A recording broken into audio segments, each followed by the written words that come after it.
This is Eric Rattan of Cannibal Corpse. You are listening to the Scars and Guitars podcast with Andrew McKay Smith. Thanks so much for joining me for another installment of the Scars and Guitars podcast. I appreciate it. What you've tuned in to listen to is a conversation between myself and extreme metal guitar par excellence Daniel Richardson from Pathology. The catalyst for the chat is due to Pathology's brand new album for 2021. It is titled The Everlasting Plague. It'll see light of day on 19th of November via Nuclear Blast. In this chat, of course, we talk all about the album, guitar techniques, even amps, car accidents, and what it was like for Dan to move from Alaska to continental United States, amongst many other worthy subjects. I'm going to play a sample of the band's music, and then we'll jump right into the conversation. Here we go.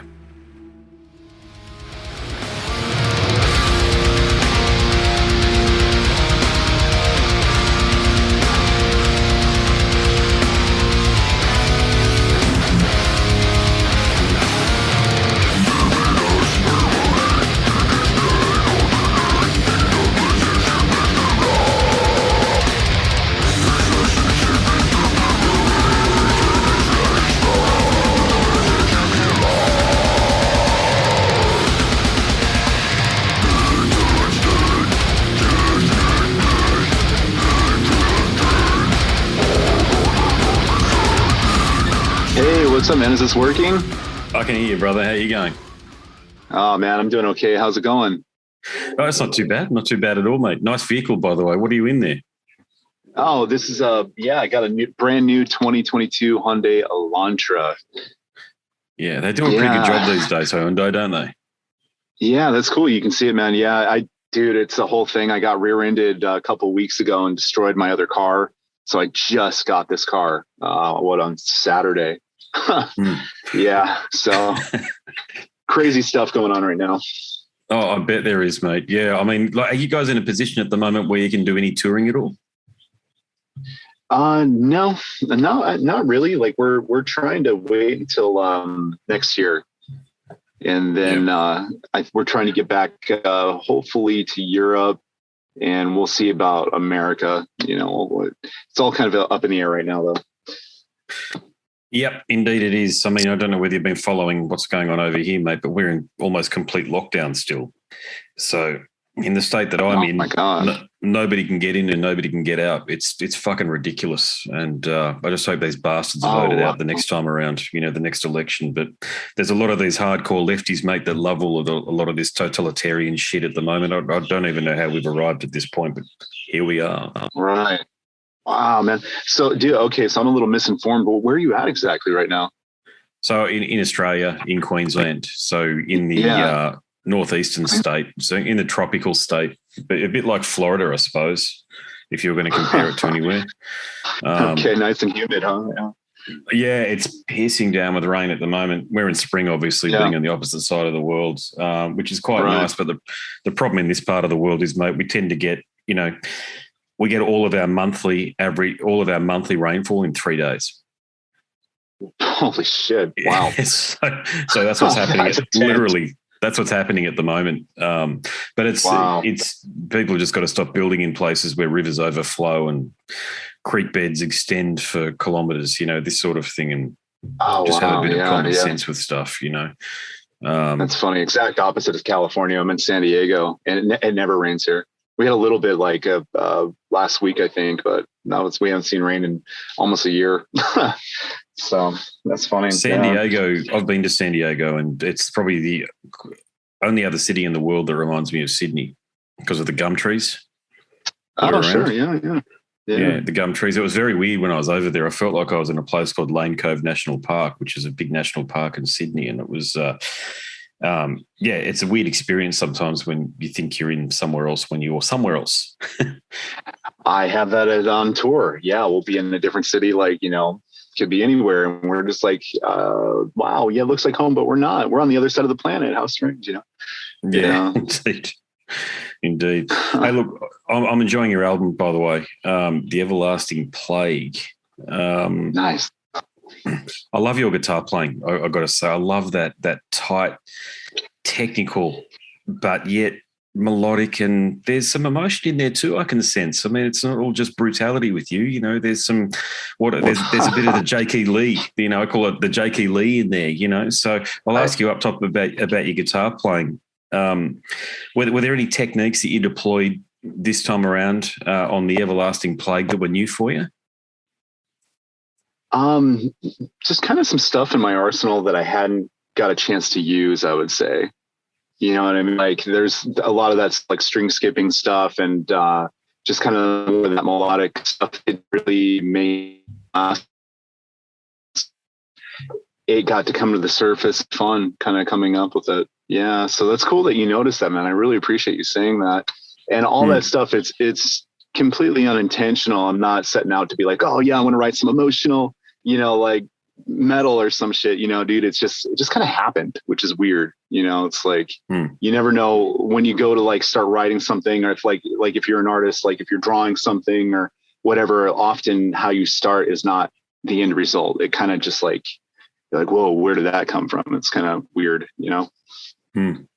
So on the songwriting front, how does it work? You gather some riffs and some song ideas and you bring them to Dave and you two just sort it out? Yeah. Like we kind of start at the rehearsal spot, and honestly, Dave's garage, you know, like we start there instead of having a band practice. When it's writing time, we'll just start riffing guitars out. And then Dave's got this set up on his computer. So we'll record the sections and stuff like that. And it kind of starts there. That's kind of like your rough outline, you know, and then either like Dave will put it together and kind of arrange those riffs to kind of get like a small structure. And then I get my hands on it at home, and then I can be like, okay, what can I really hear in my head now? And then I'll like kind of piece it, like rearrange it, not really rearrange it so much, but like just start just add more to it, you know, and the layers and solos and that kind of stuff. Yeah. Look, I understand you had a week to record. I mean, an album, if that's wrong, tell me, but I mean, an album that's this technical and full on, that would have been a very demanding physical experience. Oh man, that's funny that you say that. Yeah.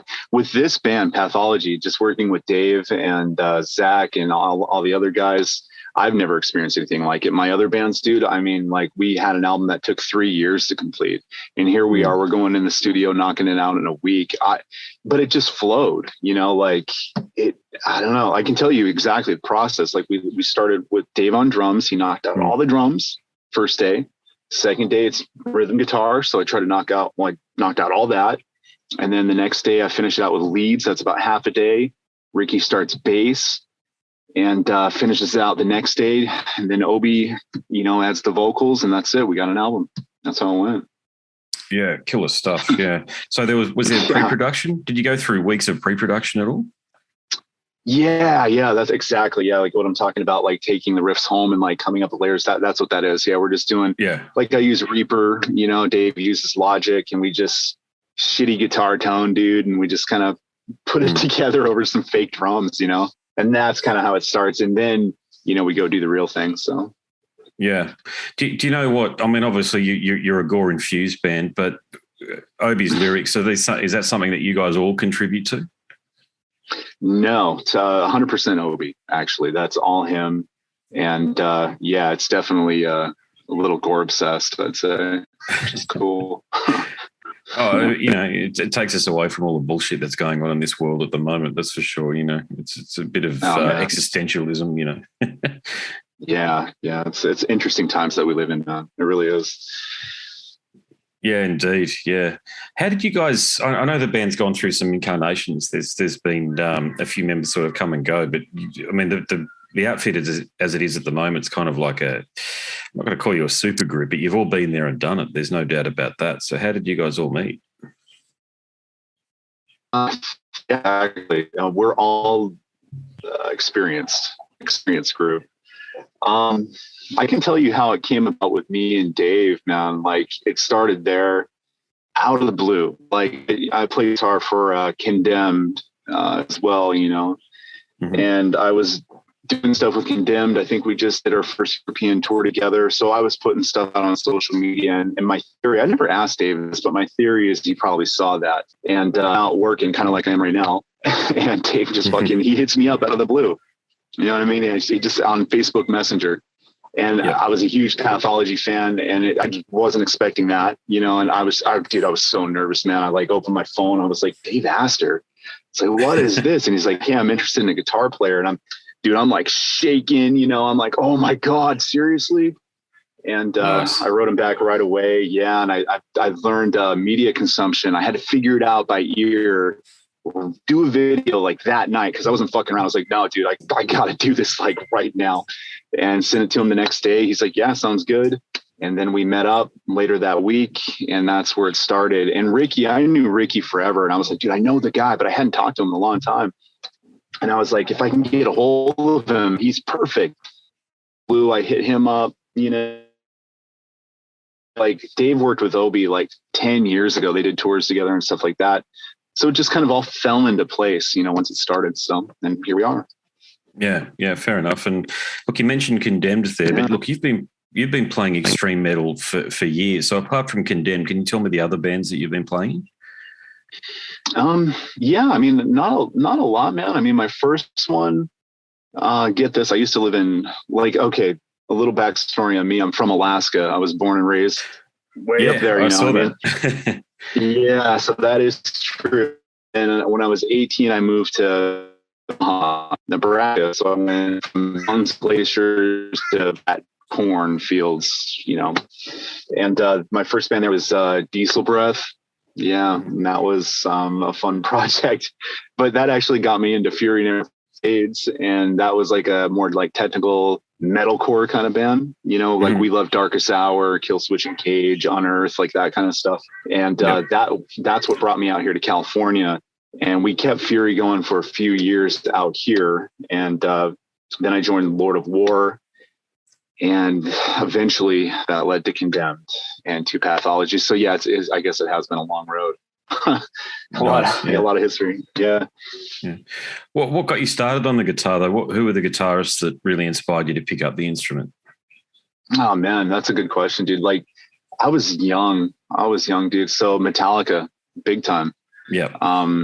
Yeah, like they started most people. I was 10 years old when I first heard Metallica, and that I was a metalhead ever since, you know. And I remember the first thing I learned on guitar, though, as silly as this is, was Nirvana, Come As You Are. That was the first little intro riff I learned. And from there, dude, it took me like 2 months to like learn how to play that. It was like, oh my God, you know, and I just kept it going, man. It just seemed like the right thing to do. And then, God, who did I love in high school, dude? Like I loved like Korn and Slipknot, and, you know, like that was my stuff back in high school, which is funny, you know, Sepultura, I guess. And, God, who else, man? Slayer.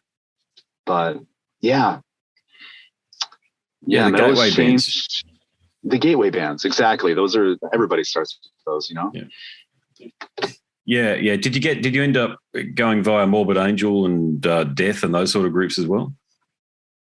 Not really, to be honest with you, man. I never really got into those guys.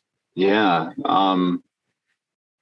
More like, I think when I moved out of Alaska, that's the thing is, dude, my like growing up in Alaska, I was more sheltered, I think. And so when I moved out of Alaska, that opened my eyes up to a whole world I didn't really know about. And so I kind of had a weird start with music, I think, in that aspect. But I started, you know, when I started like opening my eyes to that kind of stuff, it was more like the Slayer and Sepultura. And I remember I had a drummer, dude, like we would jam Slayer covers all the time. And that was super challenging, you know, like as a young guitarist, that was really hard. And it was fun, you know, so we did that a lot.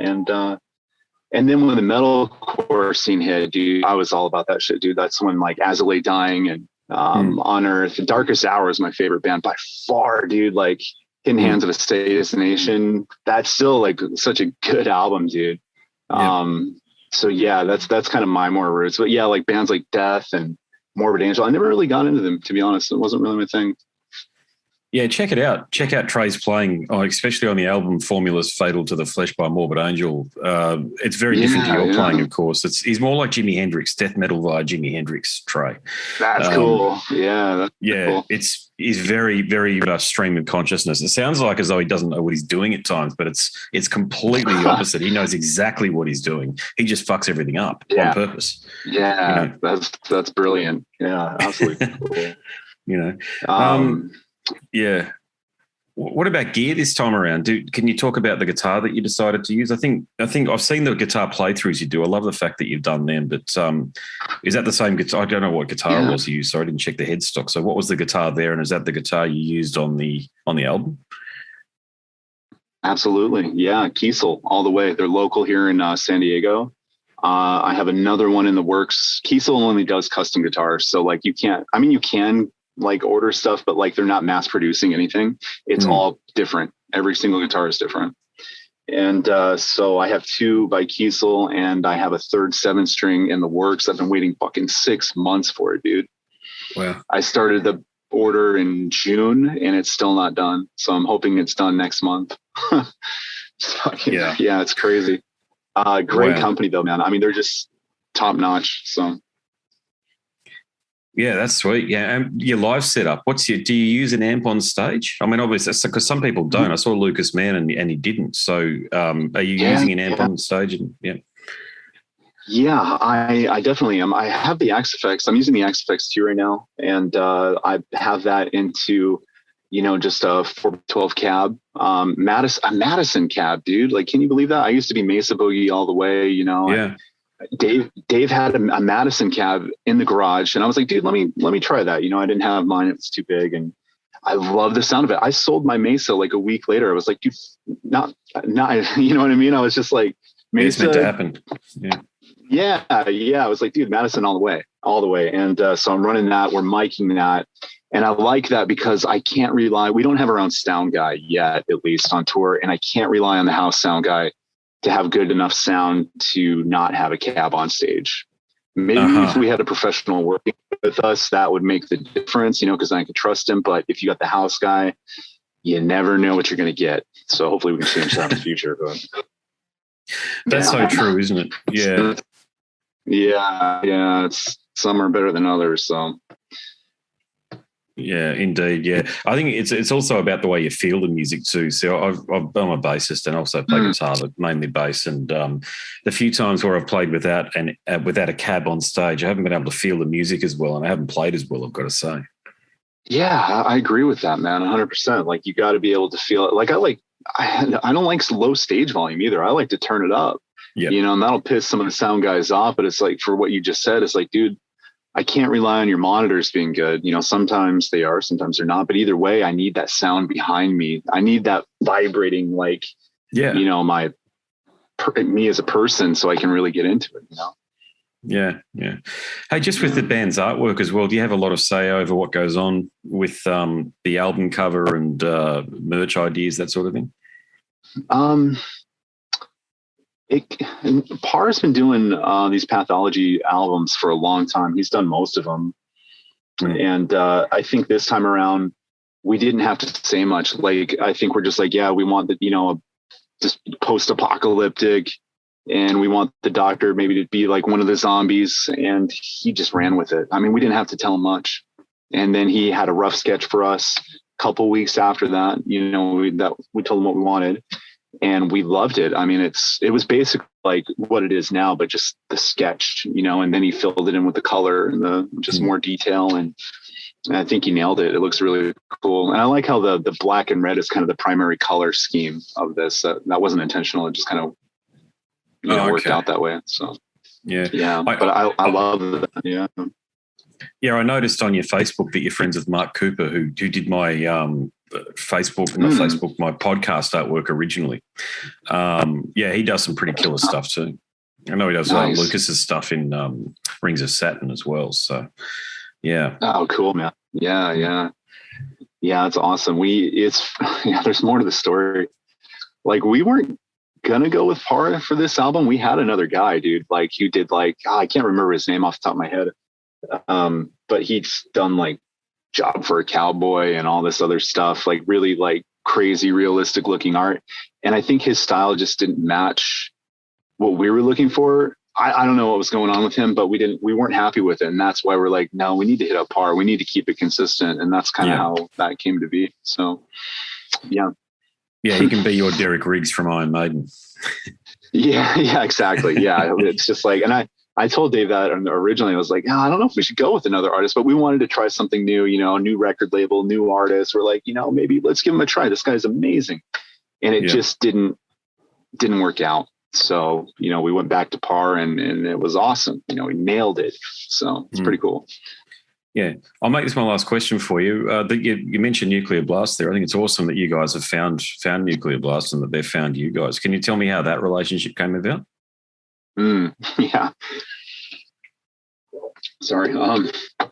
Dave's been bugging them for years, man. That's how that happened. No, for real. Like Dave's been for like 10 years. I think he's been asking to be on Nuclear Blast, and they finally gave in. So persistence, that's the key to success. Yeah. But I mean, it's more than that, but he never went off the radar. I think he was letting them know, but like, I'm interested. The band is doing this and doing this, even during the down times, the highs and lows, and things were slowly coming back with Reborn to Kill. And I think the timing was good. And we got it, and we couldn't be happier. So, yeah, it's great. Well, it just gives you the reach into people like myself in Australia, and of course, you're probably doing interviews with people right across the globe. It gives you guys fair recognition for your experience and also the killer music that you're writing. No, I appreciate that, man. Yeah, it's good to be. I just wish things were different, man. The only thing I wish was different was this whole COVID situation and touring, because like not touring to support the album release, that sucks. It totally sucks. I wish we could, especially on Nuclear Blast, right? It's our first album on Nuclear Blast, so we can't even tour on it. Yeah. Like, what irony, you know what I mean? Like, I don't know, but hopefully next year we'll be able to make up for that, and everybody will come to the shows and we'll have some good times. So. Yeah. Fingers crossed it happens, mate. Like to see you in Australia too, if that can ever be arranged. Oh man, I've never been. I did a tour with my old band, Lord of War, with Boris the Blade, and really nice guys. Yeah, and that was a lot of fun. We talked about Australia a lot, and it sounds fun. It sounds different though, like doing shows out there. It sounds like you're not doing consistent shows for 30 days or something like that, right? Like you have to like. No, you can't. Yeah, you got to take a plane to each city or something like that, or.